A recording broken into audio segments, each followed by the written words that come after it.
Welcome to the Power of Love show, sponsored by the D.D. Jackson Foundation, where we shine a light on loss and grief and how it impacts our lives. We are here to provide hope, resources, and a community so no one feels alone in their grief. Enjoy the show. Welcome to the Power of Love, sponsored by the D.D. Jackson Foundation. We are here to provide hope, resources, and a community so no one feels alone in their grief. I am TJ Jackson, and with me is my eldest brother, Taj Jackson. What's going on, everyone? Just the peace sign. And what's going on, everyone? We are live, of course, on Facebook and YouTube, but you may also be listening to us on our podcast. Yes, every single episode of the Power of Love show gets converted to a podcast. So if you prefer to listen to us that way, that is another option for you. With that said, we are not licensed therapists. We are just ordinary people who've experienced loss in our lives. We've been impacted by it. And of course, we have learned from it. Saying that, what we like to do here is share our opinions in an attempt to help you overcome whatever it is you may be going through. Saying that, if you need professional help, we urge you, we plead with you to seek it and to find it. Please, everyone, do not just rely on us. Taj Jackson, today's date is August 25th. How are you doing, man? I'm good, TJ. Good. Doing well. Yeah? Yeah. I just realized I meant to have my headphones on and I didn't, but it's okay. I'll keep you down low anyway. Oh, yeah. We hear the double voice thing. Okay, good. I'm mindful of the sound quality for our podcast listeners. But anyway, everything going good, Taj? How are the babies? Yeah. How's life? Everyone's okay? Everything's going well, in that way. It's just, for me, I think the hard thing about August is always, it starts off great because it's my birthday, the early part. But then towards the end of August, it's like there's a lot of emotion and feeling in terms of Mom's death day, and then also Uncle Michael's birthday. So there's a lot of different kind of vibes going. And sometimes I catch myself just, I don't want to say being moody, but just, not in a good place at times, even today. I mean, not even now. I'm not saying today, but like even now. No, you make a great point, Taj, because, and obviously there's other dates that are difficult for us, but these two are two of the more difficult ones, or challenging, I should say. August 27th being the day we lost our mother, and then August 29th being my Uncle Michael's birthday. Both of them are not here with us on this planet, so it's just a reminder of their character and who they were. And of course, for all three of us, they were huge influences in our life. So it's always a difficult day to say the least. Yeah. Taj, anything before we get into our topic, anything you do or, and I know you've shared a couple ideas, but I love asking this question because it's an important one, and everyone's going through, days like this in their own world, whether it's, a sister or a sibling or a child that they've lost.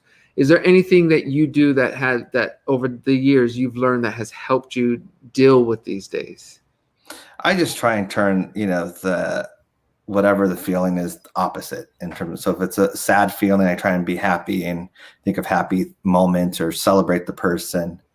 I think with what we're doing with Mom's Foundation makes me happy in that way, and the community that we've built with the help of our board members and everything like that, and the people listening and watching and commenting and all that stuff, they've been incredible. So I think in that way that brings me a lot of pride, and it makes me feel good about Mom's legacy in that way. And then with my uncle, it's with Uncle Michael, it's the same thing, because I feel like we're giving back, and that's a good feeling, and I think they would be proud of us. So that it's hard to have pride and sadness in the same thing, in that way. And so I try and err on the side of pride and be proud and do things to celebrate them. And I think that's always been my secret, is I try and do something special on that day for them or whatever like that. And I've heard other users and stuff like that, people that follow DDJF talk about that as well, that they do something special on a day that they've lost someone with.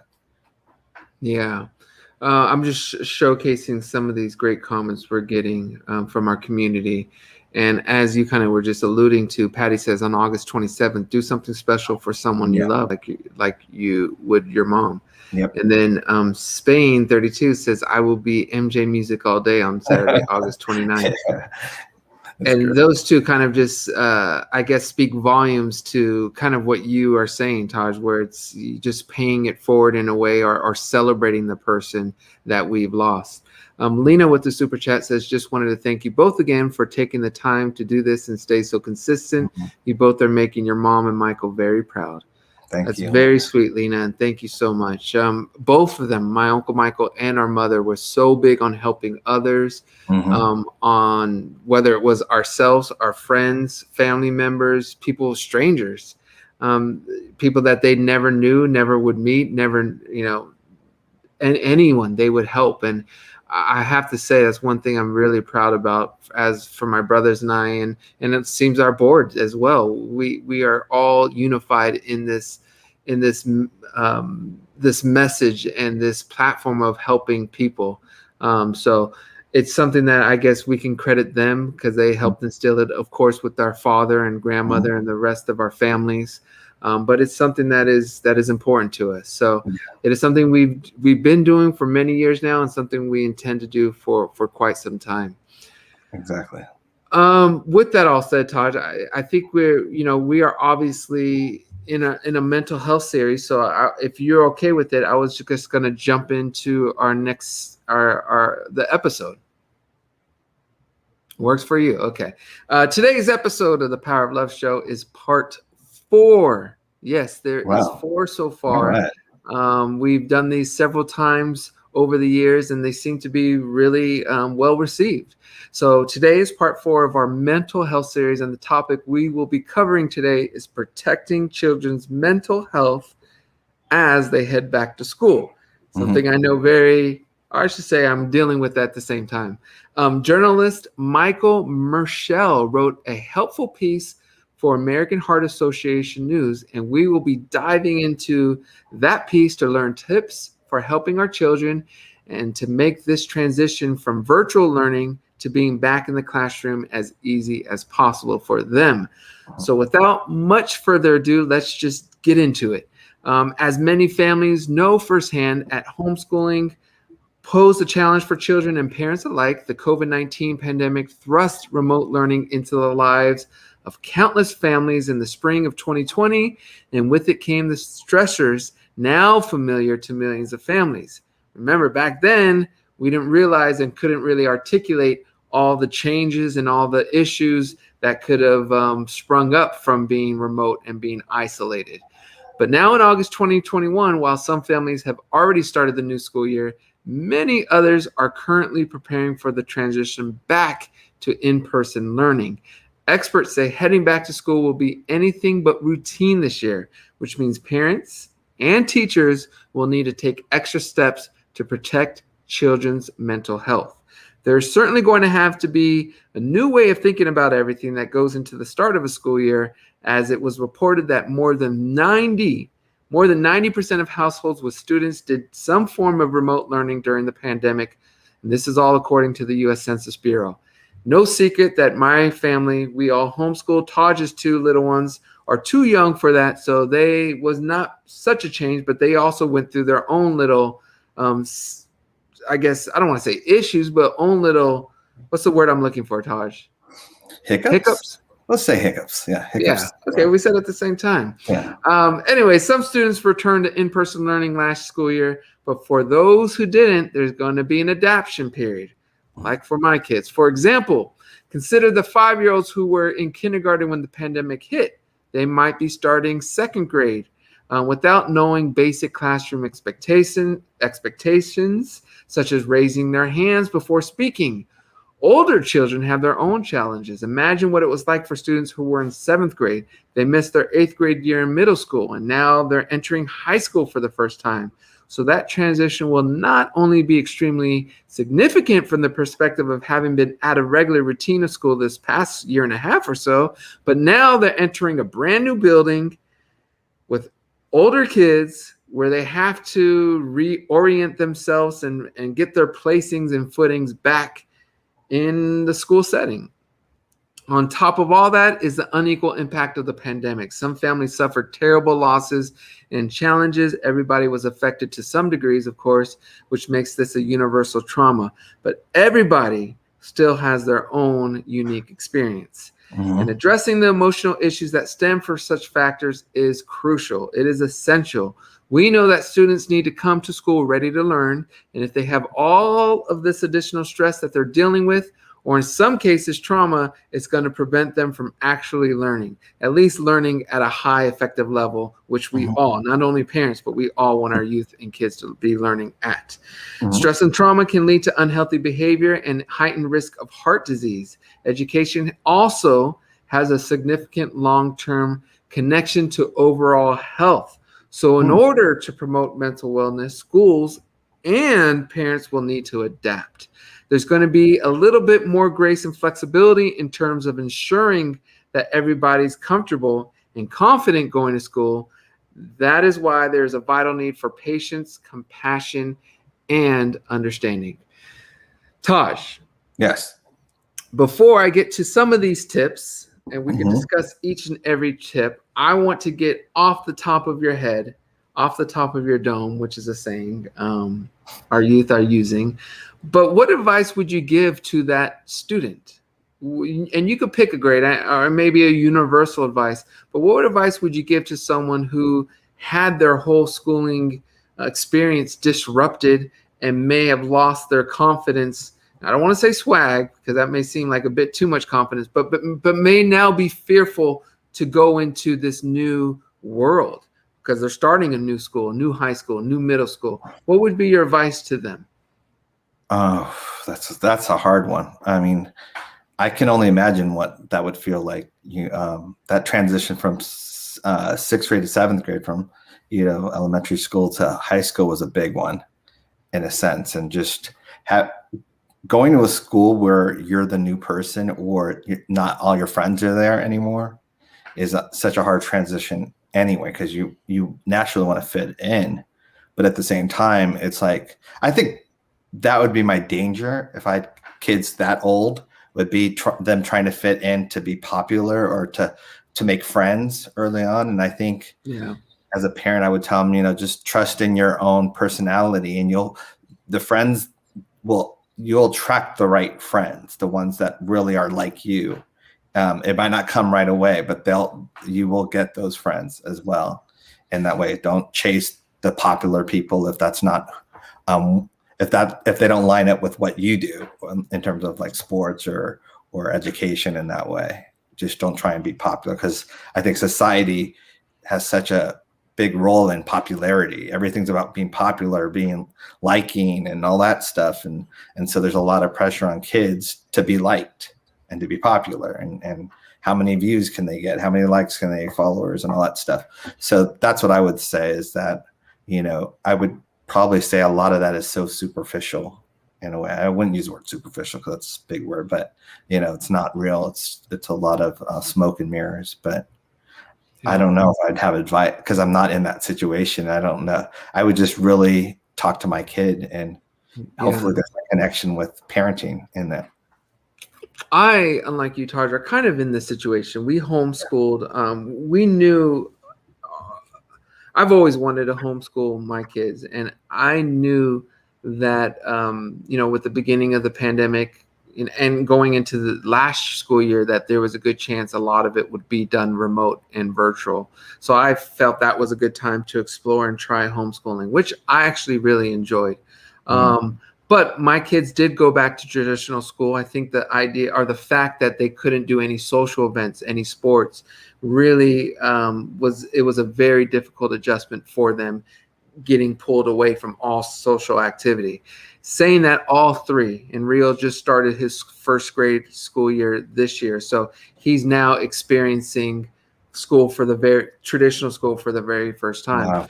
My advice to everyone would simply be to take it easy. I think you hinted to that at some point in your response, but do not put pressure on yourself to be back for those who have been in traditional school and are coming back again after a year and a half away or 2 years away. Do not think you have to be exactly where you were. There is going to be an adjustment time period. Give yourself that time to adjust. Do not think I used to be the coolest person, or I found the perfect group for myself. Do not think you're going to find that same exact group as quickly as you may have in a previous school. Take your time, be easy on yourself, and just remember the main purpose of school is for you to learn. So I think this is where the peers and the social aspect of it, all our kids are craving it so much that because of all the hiccups, it may not come as freely and natural as usual. And therefore it can be a setback because it's not coming to them as free as usual, if that makes sense. Mm-hmm. So just try to stay focused on school. And I truly believe all the social benefits and aspects of school will slowly come together the way it's supposed to come. I want to highlight one comment from Mark because he's a senior this year and he's dealing with it. And he says, it's only my third day of school, but I'm already feeling stressed out. Wow. And I appreciate you, Mark, for sharing this, for being open and honest. I want to tell you, you are definitely not alone. There are hundreds of thousands, if not millions of people that are feeling the way you feel. So just take a step back. Remember to be open with what could be possibly making you so stressed out. And don't be afraid to talk to an adult. Talk to a teacher, your favorite new teacher, maybe an old teacher. Talk to your parents, talk to your uncle. Get it out. The idea of holding it in will only make it harder for you during this time. Speak about it, talk about it. And hopefully these tips that we're going to go through on today's show will help you get through this difficult period. I think it's also, there's comfort in knowing, some people hide it better than others in terms of their misery or they're being stressed and whatever. But this is a tough period for everyone, and teachers realize that they're still going through stuff as well, and principals and all that stuff. So no one's expecting you to just adjust right away and be back to the swing of things. Everyone's going through it. Just some people can hide it better than others. Some people can pretend better than others. So it doesn't mean that everyone's not feeling it. So don't feel alone in that stress or in that, anxiety aspect of it, because everyone's literally in the same boat in that way if you're in that same age group. Well said, Taj. So UNICEF has cultivated a list of expert advice on how parents can stay connected to their kids, ease reentry anxiety, and help smooth the transition to a successful new academic year. So there are 9 tips that were suggested by UNICEF. I'm going to go over them. Taj, I would love some type of feedback from you as we go through them, just to get your perspective on them and what your thoughts are, if that's okay. All right, so tip number 1 is give children a safe space to share their feelings. Mirroring or reflecting back a child's experience is one of the most important parenting skills. If your child seems troubled, pick a quiet moment and say, I'm noticing a different vibe lately. I feel like there's more going on than you are sharing. Engaging children in creative activities like playing and drawing can always help them express any difficult feelings in a low-key, supportive environment. Now, I'm adding this. Some kids are, I don't want to say strong enough because that implies that kids who aren't strong, but some kids are assured enough and comfortable enough to come to you as a parent. Some will not be. I probably would have been in the latter group where I would have not said much. So parents, if we have to realize all our kids are going through something, so try to find an opportunity. As the UNICEF tip said, a quiet time to do so and just mention it. That's if you're seeing something. If your kid is I still think you should be communicating with your kid, but your kid may be just adjusting just fine. But every kid is different. So if you're sensing something, please don't hesitate. Please don't assume, and just have a conversation. Communication is one of the best gifts we as parents can have with our kids. So make sure you take advantage of it. Taj, what would you say, my man? I'm gonna piggyback on that. Definitely do not assume. I would even bring it up before they bring it up, or before you see something like, how are you adjusting? How's school? It must be hard, or with everything. Tell me about your day. Tell me about what happened. That kind of stuff. So it opens the conversation up so that they don't feel like they have to bring it up. Sometimes that's harder for kids. Also, I would say, which is kind of something I would have to catch myself on, because I have that natural tendency, is I don't want to say the word belittle their problems, but don't be like, oh, it's just high school, or it's just middle school, or whatever it is. Don't worry, it'll change. And like, really be there for the moment and try and experience what they're experiencing, and be there for them. And because one of the things I learned on this show, not this show, but this, Power of Love, is that for kids, their problems are their problems, and they're important to them, and they're big to them, even though you might be looking 20 years down the line and go, oh, that's just high school and all that stuff. To them, it's not. They're living it. And so I would say, be aware of that, and really feel that empathy in terms of being there with them, and feel their pain so that you can help them. Well said, Tosh. Tip number 2, listen more, talk less. Children often take their emotional cues from the adults in their lives, so it's important to remain calm, listen to children's concerns, speak kindly and reassure them. Let your child lead the conversation. Think of the acronym WAIT. Taj, that is an acronym, right? Yeah, I think that's what it's called. Yeah. Okay. And that what? Okay, wait, let me finish this first. Think W.A.I.T. Why am I talking before you speak? Now, okay, this is the reason why I was hesitating, because I know synonym and antonym, but I didn't say antonym. That's not the same okay. thing. Yeah. So we want to think, wait, why am I talking? Think of that before you speak. Slow the conversation down. Like Taj said, I think one of the best things he just said was, do not belittle them. Kids have their own little issues and concerns. And then, in time, they will have more mature adult-like concerns and stressors. But for your kids, their kid type of concerns are at the height of their concern level right now, if that's making sense. It's the height of the ladder for them. And if we belittle them, they are going to think they cannot come to us. They cannot open up about it, which when they have adult, more serious issues, concerns, they are going to think they can't open up or they can't come to you. And as a parent, that's the one thing we don't want. We want our kids to be very comfortable with us. So please listen more, talk less. Our kids will open up to us if we allow it to happen. Taj, anything you want to add? No, that's a great point. I mean, yeah, definitely. That in general, just listen more, talk less. But yeah, I think that is a good point. But don't be scared to bring it up. I would put a little asterisk by that. Cool. Okay, so moving right along. Tip number 3, recognize anxiety is completely normal. Point out that everyone has a rough patch now and then. It's understandable, particularly, that word always gets me, during a pandemic. Anxiety is invincible. Worry is a symptom. Learning to tolerate uncertainty is a developmental skill. Remind your kids that when you have a problem, you are there to help them work towards a solution. Anything you want to add, Taj? No. I mean, okay. I mean, I think that one's pretty self-explanatory. It's called super sticker or whatever, or what's it called for YouTube? What's that, Taj? We do have a super sticker, or what's it called? That's a super chat. I was actually saving that super chat for the very end of the show. Let's do that. Okay, I just want to make sure, because sometimes we don't see it disappears. No, yeah. Let's save it then. Okay, I just want to make Todd, sure you may need to remind me though. But I'm on that one. Okay. Number 4 is don't hide your own stress. Model healthy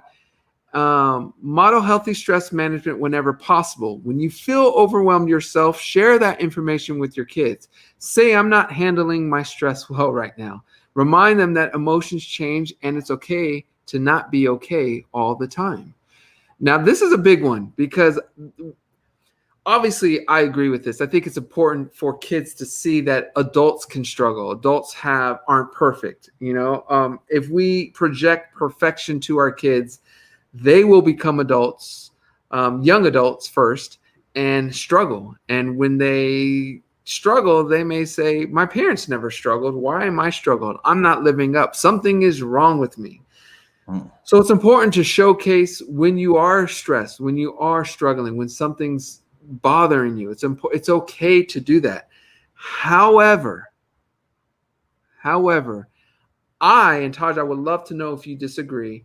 I think we do have to be careful because we don't want to be put our stress onto our kids and our youth, and we don't want to be just buried in depression and stress, and then our kid has that memory of us, because that can also turn them away from us. They may say, I don't want anything to do with this family member because all they are about is stress and sadness and depression.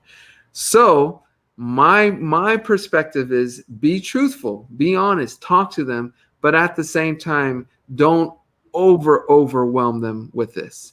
I would love to hear my elder brother, not just my brother, my elder brother's perspective on this. Yeah, the age of wisdom. I think for me, it's a fine line, because kids are like magnets in that way. If they feel stress at home, like overwhelmingly stress, they're going to take that on. It's almost like they're going to absorb it and then take it to school in that way. And everyone's already stressed out because of what's going on in that way. So I'm not saying hide it. Definitely do not do that. I would just dilute it a little in that way. Let them know that it's okay. This is normal. We're all going through this and all that stuff, but I don't think they have to see everything, because if there's a lot of stress in the household, they don't need to see all of that. They need to know that there's stress and talk about it. But I don't know. I would say there's a fine line there, because to a kid, things are already magnified in that way.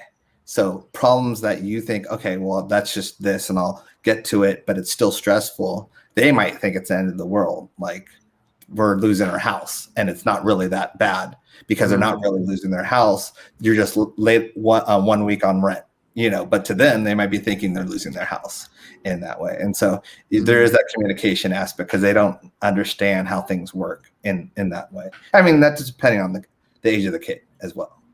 Yeah. And Clarice, I love this, says some kids feel more comfortable writing it down. One of my girls communicated better by writing. I think that's an important thing. Point. That's a great point. Go ahead, Taj. No, I was going to say, and every kid's different. Between the three of us, me, you, and Terrell, we were completely different. Mom had different approaches for all of us in terms of how she would communicate and talk to us. And April says something that a lot of us had to grow into. I had to learn that with my boys, to listen more and not always try to have the answer. That's something I had to learn too, April. Sometimes you have to let the kids do what they feel is best for them and not try to answer or tell them what it's going to be. I truly believe our job, and even more so now, is to be there for our kids and to be that soundboard, that healthy soundboard that can help guide them. They will grow from this experience. They may be the strongest young generation we have. But to do that, they need to have, in my opinion, a solid support system. And whether that's teachers, as I said, principals, coaches, family members, I truly believe it's these elders and our responsibility to help them get through this difficult situation, this difficult time. Number 5, give children time to adjust.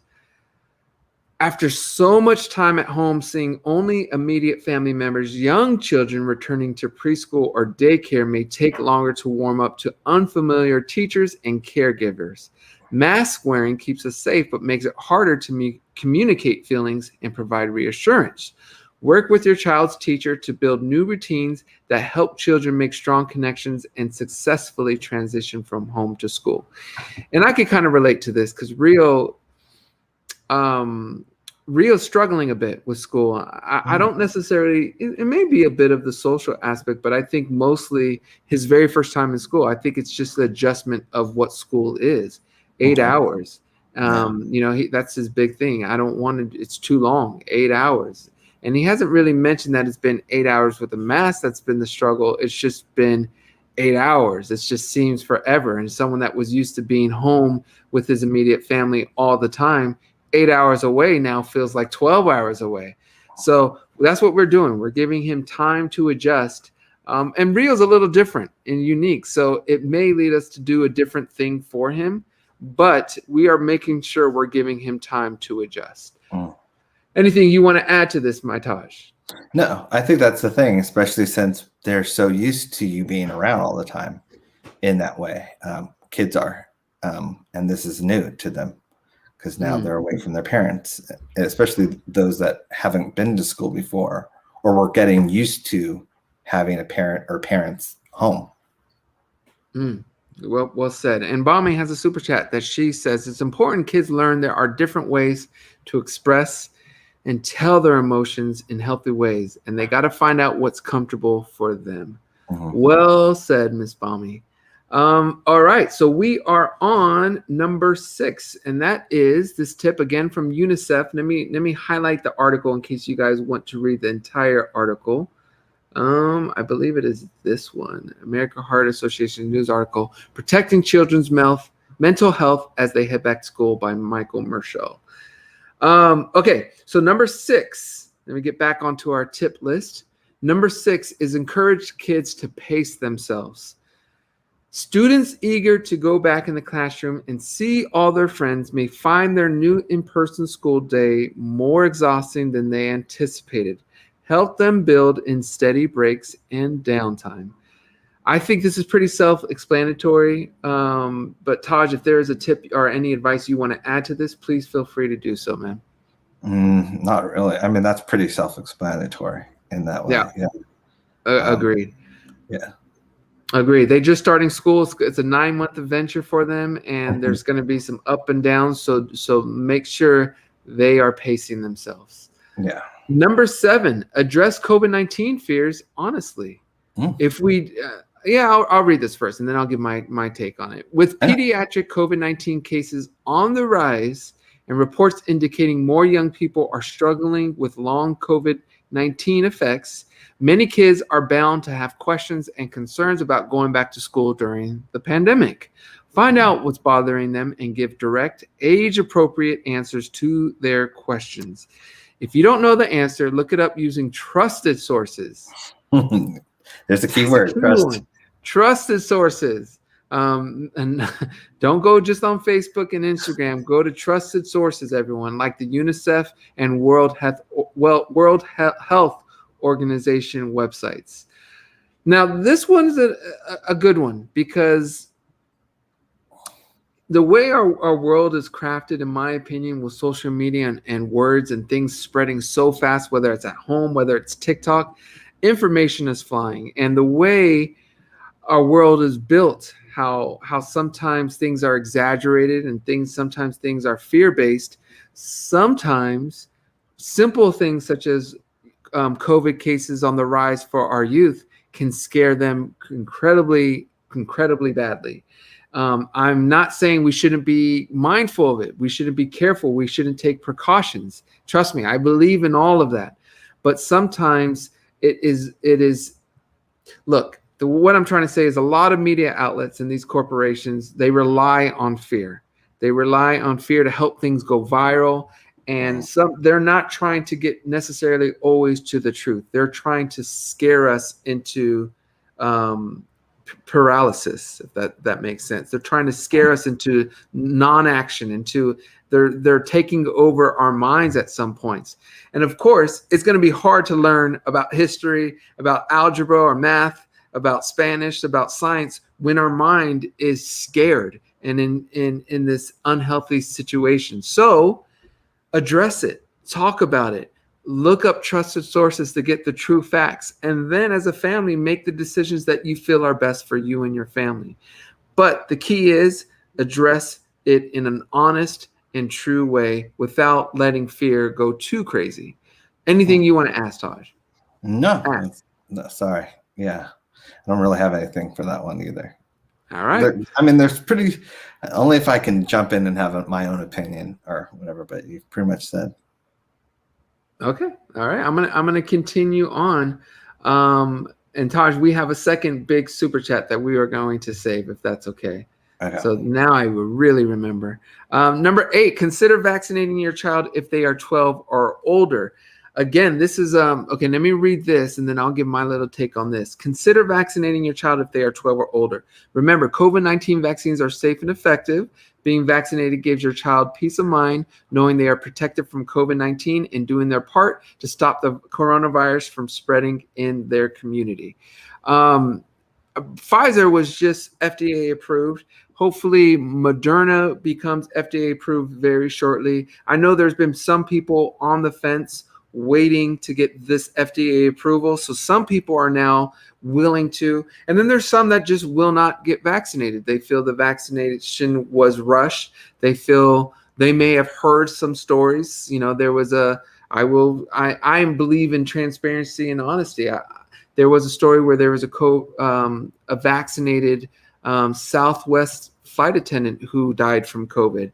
So some people are running with the argument that even if you're vaccinated, you can still die and you can still be negatively affected by COVID. With all that said, with the research I've done, with the experts we've talked to, the numbers are still a lot more diminished. The risk of getting severely sick, of leading to death, are still a lot lower if you are vaccinated. With that said, for anyone who is an adult, especially adult, I strongly recommend you getting vaccinated. For those who have kids 12 and older, I will suggest it as well. I have been, I'm going to be completely transparent. I've been cautious. I don't want to say cautious, but I've been hesitant on Dee. She just turned 13. She's going through her hormones and she is growing. So we are now at the point where she is not vaccinated yet, but we are slowly getting to a place after doing our research to getting her there. But the main point is, you guys, what I want to say is I don't, this is mostly for those who are against the vaccination. I don't think anyone who's for it needs to hear this part. Please, if you are anti-vaccination, the only thing I would ask is for you to do research with legitimate, trusted resources. Do not run off of a Facebook post or a stat from a friend who may have found it from somewhere else. Take the time. It could be the difference between severe illness or life or death. And of course, these numbers they're low. I mean, compared to the people who are really getting sick once you have COVID. I had it. I get too sick. My family had it. No one in our family got too sick. But there are people out there that did get really sick. And, you know, we also don't want to spread it to each other. So anyone who is anti it, please, please, please do your research and be open-minded to the research. That's all I want to say about that. Taj, if you want to add to it, please, please do. This is a tough one in terms of the age in that way, because what always scares me is just when they don't have enough research yet for that, in terms of for the age in that way. So I was one of those people that waited longer to get the vaccine because I wanted to wait it out even longer. But it came to a point where it was like I was going to have to start going out into the world again because I'm a hermit anyway. But I also didn't want to be one of the first because it did seem like in terms that it came right away. But then learning about it and researching it and all that stuff helped in that way. But I don't know, age is different. And the thing I want to say too is because for me with Dee, one of the things is like, this is true, and I don't want to make this too much about this because that's not the purpose of this show. But one of the things is what determined whether that number would be 12 or 13 or 14 or 11. Anna says right now in Sweden, only 16-year-olds and older are eligible for vaccine. So that was what weighs heavy on me when it comes to Dee. Obviously, my younger two and Taj's two, they're too young for it, so they can't get vaccinated. But Dee is technically of age. So maybe it's just me, like I said, but we are slowly coming around. We have been doing research. We have, I don't know, and there's, I'm going to read a couple of these again. And Teresa, this is a valid point. When you have someone die after taking the vaccine, that's not easy. It's not. It is not. Lena, who's in the UK, says our kids from 12 to 15 are being vaccinated. And I know many kids who have been vaccinated. And there hasn't been one issue with any of them. Not saying that's not the case for all of them, but for the ones I know from the experience, there hasn't been. And of course, that's been helping me come around when it comes to my precious little deeds. So, and Clarice says you need to educate yourself. And again, this wasn't the purpose, but some of these comments are too intriguing. It's your Mariana says, I'm 17. For some reason, I'm scared to take a vaccine. It's not because I don't believe in it. No, I'm just scared of getting sick after. I don't even know what to say. I don't feel qualified enough to answer this, to be perfectly honest. I would just say do your research, maybe talk to some doctors, Mariana. And again, just make sure the research that you do, and this is something I wish our society was better at. I wish there was a way we can stamp, and I think we're getting there, where we can stamp factual stuff and non-factual stuff. But make sure you do your research from trusted resources. Yeah. Taj, anything else you want to say before we move on for consider vaccinating your child if they are 12 and older? No. All right.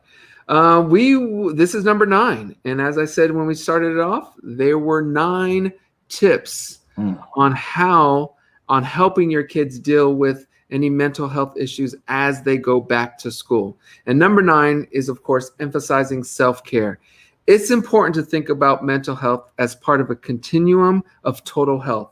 When a person's not feeling well, they need to go to the doctor. If you think your child might benefit from seeing a therapist, encourage them to give it a try, even if it's just one time. In closing, as students begin to safely return to in-person classes, schools must be equipped to deal with anxiety, stress, and interrupted social development caused by COVID-19. Now more than ever, we need to ensure every child has access to mental health services through their school. So please be sure to inquire within your child's school administration, what their plan is to ensure the protection of your child's mental health. Super important, you guys, because I think, look, let me say it this way, and Taj, you correct me if I'm wrong. I feel like our generation, we were so tough it out was a commonly thrown around phrase. It was seen as a sign of weakness to go seek help. I truly feel that needs to be flipped around. I truly feel when you go seek help, it's actually a sign of strength. You are in sync. You are in tuned with how you are dealing and how you are feeling mentally. We have to, as parents, as elders, we have to welcome that. We have to applaud that. And that is something that is super, super, super important, you guys. Protect our kids. They are going through a world and growing up in ways that we never had to. We didn't have social media like they did. We didn't have a pandemic like they did. These are things that we can say, well, we had this, but that's not what they are going through. So be respectful of what they may be going through. Oh, I feel like I've been talking for an hour and a half. Taj, anything else you want to say before we slowly wrap this episode up? No, I mean, I think everything's always harder with kids in terms of in general, because you naturally, with your own prejudices and beliefs and stuff like that, put it on them in that way, and you have to catch yourself of like how you would handle something is not how they might handle something as well.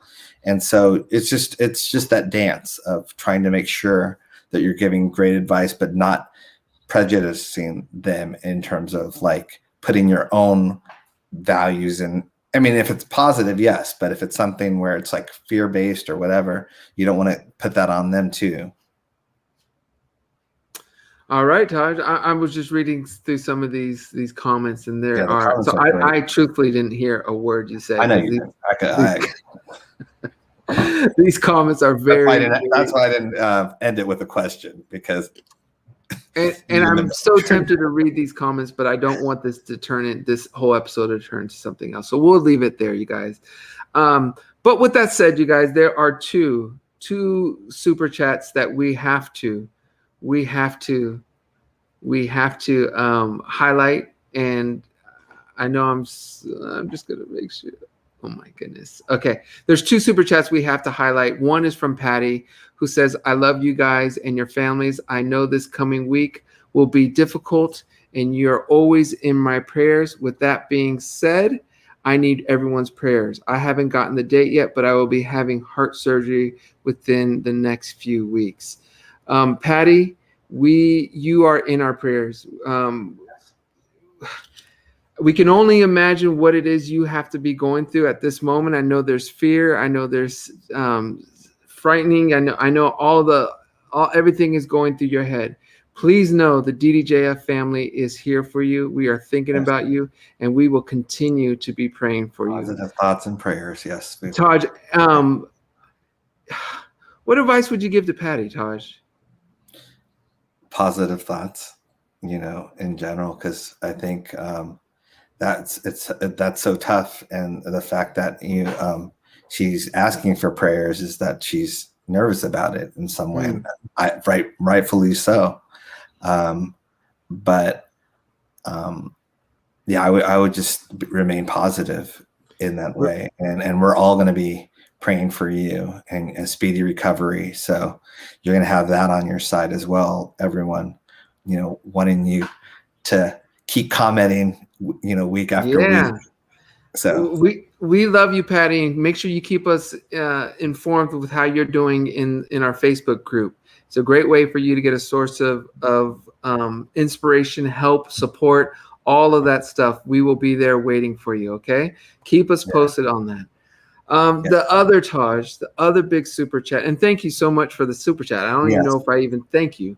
And that is huge for us. So we really appreciate it, Patty.